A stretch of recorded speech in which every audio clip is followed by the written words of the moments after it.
Hello, darlings. Please don't forget to like, share, subscribe. If you're another YouTuber, let me know down in the comments and I will sub you back. Now stay safe, wear your masks, and here's the video. Hello, darlings. It's Brandy here from brcnails. Today we are getting into some Yayoge PR samples. Yes, they sent your girl some cute little products to play with. But first, let me get into this watch time. Now more than ever, watch time is so important to us. These are some ladies that are looking for watch time as well as me. Tammy's Manny's, Cherie from Just Nailed It, Snazzy Nail Art Studio by Tia, Katherine Ford Nails. All of us are on our track to getting monetized. If you don't know and you haven't heard, to get monetized, you need 4,000 watch hours. That's 240,000 minutes in the last year, 365 days. And you have to have 1,000 subscribers. So as you can see, all us ladies are at different places in our journey. If you would like to help, I'm going to make sure that the playlists are in the description box of every video, of all the most recent videos, I should say. But I will also put everyone's playlist in the pinned comment down in the comment section. So that way you'll be able to find the playlist way easier. And what I would hope that you would do or recommend or plead with you to do is, you know, when you go to bed, plug in your phone or your tablet, your laptop, whatever, go to the playlist, pick a lady of your choice, and let that play all night. That way, it doesn't take up time on your electronic device, whatever it may be, because, you know, you use it probably all day long. And this way, we get a big hunk of time, and it is so helpful. Especially me and Cherie, we've passed our 1-year date, so I'm getting negative numbers now, even though people are watching. And I know Cherie has been going through this for a while, and it's so frustrating because it's like we're eking closer and closer, but then we're getting stuff taken away too, and it's just like, oh. So, anyways, every minute counts. I know Faye from Not a Beauty Queen 06, she was giving us some shout outs and some love, so thank you, Faye. Mwah, mwah. Okay, so now let's get on to this Yayoge stuff. They are having a sale up to 55% off, 25% off coupon. It's Yayoge 25, all capitals, and it's good for August 5th through August 31st, so basically the rest of the month. I do have a Yayoge code, but it's only 15% off, so it would be stupid to use my code instead of theirs. Now here I have two of the items. I got the number 03 pink glitter polygel, and they have it for $5.19, $5.19, and then the acrylic gems are $2.59. And it has a nice little mix of stuff in there. They shine pretty good, so I was pretty happy with it. And the last thing that I got was the Cover Pink hard gel. I went back to try to get the UK prices, and I was not getting anything out of my searches. It was showing sold out, sold out. So I don't know if it literally sold out in like the 20 minutes it took for me to go back to check the UK prices or not. But the code is good for US or UK. So now let us get into the nails. Okay, when I got it, it came to me in this little beat up box, but I don't mind that. Like, the big fancy boxes I end up throwing out anyway, so, you know, they're pretty, but not necessary. Now, that was the glitter gel right out of the tube. Now I'm opening up the hard gel. I had no idea what color it was. I knew it was pink of some sort, but I was surprised to see a cover color, so, you know, that made me pretty happy. It has a good consistency. I mean, if you turn the cup, it's going to spill out, so it's not like the hardest hard gel I've ever seen. It's workable. It does give you a string, though, so I would be careful. I would be careful. Pooling, just for beginners, you know. But besides that, I didn't really have a hard time using it at all. And they sent this little thing of gems. They're super cute. The blue stones are all point back. They're blue on one side and gold on the other. And then there's some AB backless stones of different sizes, a few metal pieces here and there, and some AB caviar beads. So there's a little bit of everything in there. You know, we've all seen those before. It's not like it's anything new, but it gives you a bunch of things to, you know, play with and work with. So this Yayoge slip solution, I bought it originally, like, when I bought my first polygel, before I even started my channel. So, I have that, so I figured I might as well use it. I am taking the gel and putting it on the spatula end. There are very many ways to apply polygel right out of the tube. You could do it like the toothpaste way and literally just put a big line of it down the middle and then, you know, stretch it out to the sides. Or you could do it this way. It's been a while since I used polygel, so I didn't really get the amount of polygel right. So I had to add a little more, but that's the good thing about polygel. It is very, very, very beginner friendly, and this is a firmer one, not a lot of sticking.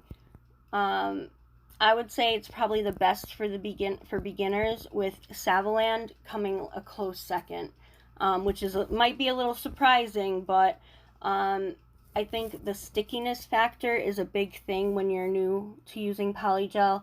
You end up using a ton of slip solution, and it's really hard to manage because it's sticking here and there and everywhere, or it's running. It's not supposed to run, okay? It does self-level, but it's not supposed to run, so... I did consider putting it in the other side of the swatch stick, you know, like the, where there's a valley, but I really wanted to mold the overlay because I haven't worked with polygel in a long while, and I really do love it. It's so easy to use, and especially with the Yayoge, it's fairly firm, and I have a heavy hand, so like say with like Burano, I got it moving all over the place because I'm just so rough with it. And I try in the beginning, you know, I have it in my mind that I'm not going to be rough with it, you know, I'm going to do it nice and slow and careful, and then I start thinking about something else while I'm doing it, or I get distracted, and, you know, I go back to my old bad habits. Now you can see from the side there are quite a few bumps and valleys going on there. So what I'll usually do to try to help that is take my brush and wet it pretty liberally. And then I just kind of slide up and down. Like I'll do a brush stroke down the whole tip, in the middle and then the two sides. And then I'll do it the other way as well. Now I know it doesn't really work like that when you do it on people, but even with those bumps and valleys, it will self-level, first of all, so that will fix most of that, and then the buffing at the end will fix the rest. So don't stress out if it looks like that. It's not a big deal. You know, it's okay. Now, I haven't used hard gel in a while, so my swirl was a little not normal, so we'll just we'll just move on. We'll just move on. So what had happened was here, I put my hand on the wet polygel tip. I had put it aside to self-level and kind of forgot about it. So when I put my hand down to brace my hand to apply the hard gel, I put it right on the middle of that damn swatch stick. So I had to redo it all over again. Which I left in because, you know, hey, shit happens, right? You just gotta work through it sometimes. So now I'm a little irritated, so I go kind of hard on this hard gel, but this is sped up, of course. It's not regular speed, but yeah, it spread really well. It wasn't too hard to get out of the jar itself, which was good. It did have that string, which, I don't know, personal preference, I guess. And here I'm just trying to even out the layers and making sure that it's covering from one side to the other. And then you flip your hand over to get the hard gel to self-level itself into the middle, and it kind of gives you that extra bulk on the stress point if you were building a nail. You know, for an overlay, same difference. Now here I am touching it up, and this is where I put a lot of the liquid on the brush, and I'm just kind of dragging it back and forth to try to get rid of all the damn bumps from when I put my hand on it. Like, think about it. You put your hand on a wet swatch stick. It was like the side of my hand and my pinky, and it just went right across the middle. So when I picked it up, it was like, you know, it made that like sucking sound. Oh man. So now I got through the gel, through the first layer of the gel, right? So I'm like heated while I'm doing this because it's my own fault, you know, and I'm just so irritated about it. And I got polygel stuck in the brush, so I had to clean it, and you know how that goes. You know how that goes. I can laugh about it now, but I was a little irritated. But that's because I haven't worked with polygel or hard gel in a while, so you know, it's, you know, they have that thing like it's like riding a bike, you never forget how to do it type thing, but there still will be little incidences here and there. Now this was at the first layer of the gel, the hard gel. Around the top there was a little patchiness, so I decided to put another layer, which if it was on a person, I would definitely have put another layer, just because, you know, you want it to be covered evenly, and you want to make sure if you are building an extension that the stress point is fully covered so that you're not popping your nails off left and right. So I focused on the top and just kind of dragged the excess all the way down the nail. So the top part was a lot thicker than the bottom part because the bottom part didn't really need it. But I didn't want it to have such a jagged intersection point. So I focused mostly on the top and then just kind of pulled the hard gel all the way down to get it thin. If you are still watching this video, please hit the like button. Let a girl know you were here. Leave something down in the comments. Say hi. Tell me my technique sucks. I don't care. Say anything. If you haven't subscribed already, subscribe, hit that bell. If you don't go through the trouble of hitting the bell and selecting all, you will miss out on my videos even if you are subscribed. So, yes, please do that. Okay, so here I am with the second coat, just making sure it is all self-leveled and everything, closing the top so that I don't knock it over and spill it, knock on wood. I am taking some of the slip solution and I am wiping off the tacky layer of both nails because I am going to file and buff them. They don't need a heavy file. I mean, you can use your e-file on low, but for this I just used my favorite file and a new buffer block and just kind of went to town on it. That's my favorite file right there. And then a new buffer block just to smooth it all out. So now I'm going to take some more slip solution and wipe off the nail tips, get any extra dust or debris off there because, you know, you don't want it on there because it's going to mess up the whole look of the nail. I had some gookies on my hand, so I was trying to get rid of it, but, you know, whatever. So I'm going to go in on this top coat. I really love that cover pink color. It's really pretty. I like the glitter one too, of course, because, I mean, I love pink, so, you know, it's fire. But I love this kind of like reveal shot where it goes from, you know, like that chalky looking so that you can, to the glitter that you can actually see it. And it is beautiful. It's so shiny and sparkly. I really didn't want to put any embellishments on there, but I did put a little bit just to, you know, dress it up. I didn't want it to be lonely over there with no embellishments. So, you know, here's the top coat from Yayoge as well. And it is a shiny top coat. I was thinking maybe I should have done matte after I finalized the idea of the design, but I left it shiny. It's a lot easier that way for me. I don't know, because I always end up having some sort of glue or something showing, and then when I redo the matte top coat, it still looks weird. So I just went easy on myself and kept it shiny. Now here I'm just taking the Yayoge top coat for a second time. There were some bumps down on the point of the nail, on the bottom of the nail, so I figured the extra top coat would be good for that. And also I was only going to put a few embellishments on there, so I put a cross on there.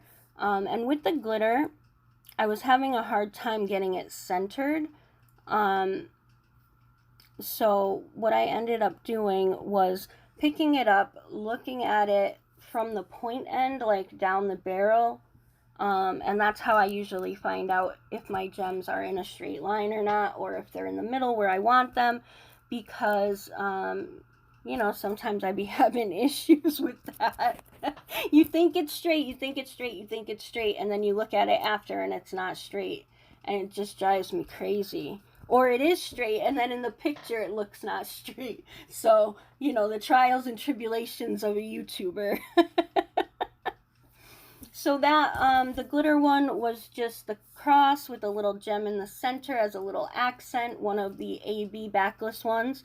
It fit in there perfectly, so I thought it was just a perfect little accent for that. And now here I put the triangle, you know, point down on the nail. And then in my mind, I was picturing like, you know, like a sea of stars type thing, or a river of stars. That's what was in my mind, okay? So what I did was I put, first I did a cluster of gems in the middle of the triangle. I did 2 of the blue stones and 1 of the clear stones. And it worked out pretty well. I did end up getting some caviar beads in there after, but I think it just made it look even better, so I wasn't, you know, stressing it or anything. So basically, I took the largest stone and put it by the bottom point, and then I took the smaller stone and put it in the upper right hand, and then I put the clear stone in the upper left, and the clear stone kind of helped the points situate themselves a little better, and that's clustering. So I decided to do 2 lines going diagonal, you know, 1 from each side, and I alternated. I did a blue stone, a clear stone, or a AB backless, a blue stone, an upside down blue stone because the back is gold, so I felt like that would help tie in the gold triangle, and then went on from there. So, you know, it wasn't extremely long, so it ended up being like another blue stone and a clear stone, and that's both lines. Okay, I skipped some of that because it just took a while. So what I did next was I took my drill gel glue, because it's a UV gel, and I put lines. There was a little fuzzy there, and it was like stuck in the thing. It was stuck in the glue from the other one, so I was worried if I pulled it, it would pop out the gem, but it didn't. So what I did was I went along each side of the line of stones. That one side I went just straight down diagonal on the right side, and then on the left I only did the top and the bottom, and I think it came out really beautiful. I did have to pick through the gems quite a bit to try to get mostly the caviar beads on there. I did get some of the bigger gems. I removed a couple, I left a couple, depending on where they fell. But I feel like that just added the extra va-va-voom type embellishment. You know, it just gave it that little bit extra. that really dressed it up and completed the design. So I did have to fiddle with it a little bit and try to get things into the way that I wanted to. And I wanted to be careful and not put any caviar beads that had the gel glue on them into the ones that were going to get poured back into the mix. I mean, it wouldn't have been that big of a deal, but, you know, still try to be careful, try to be, you know, keep everything where it's supposed to be type thing. So that was the finished look of that. Actually, I think I ended up putting a few more caviar beads. Yeah, see, I was still picking at it and fixing at it. So I think I ended up putting a few more on the left-hand side. But this is everything they sent. I absolutely loved it. And see, yeah, there's the glitter, and then there's just that little stone in the middle of the cross. So, it kind of gets lost in the glitter, but I really wanted to add a little something extra to that, so that's what I did. And then here is this one with the caviar beads, gems looking beautiful. I'm very happy with that design. I like it a lot. It's just a little bit different from what I would normally do. So yes, I am loving it. So thank you, Yayoge, for sending me these products. The sale, like I said, is from the 5th to the 31st, and there's a 25% off code, Yayoge25. I also have my own code. It is for future reference. It's BRC15. Save 15% off, but you know, don't be a dummy. Use the 25% off. Make sure you are saving that coin. I hope everyone is staying safe and just having a wonderful time. Again, this was from yayoge.com, so please go check them out. I'm not sure if it's sold out or not for the UK, but definitely go have a look, please. I think I'm going to do an IGTV video where I build a nail with this, and yeah, go from there. So please don't forget to do watch time if you would like. I would really appreciate it. Don't forget to like, share, subscribe, hit that bell because you'll miss the videos if you don't. And that's about it. Thanks so much for watching. Have a marvelous day. And thanks again. Mwah.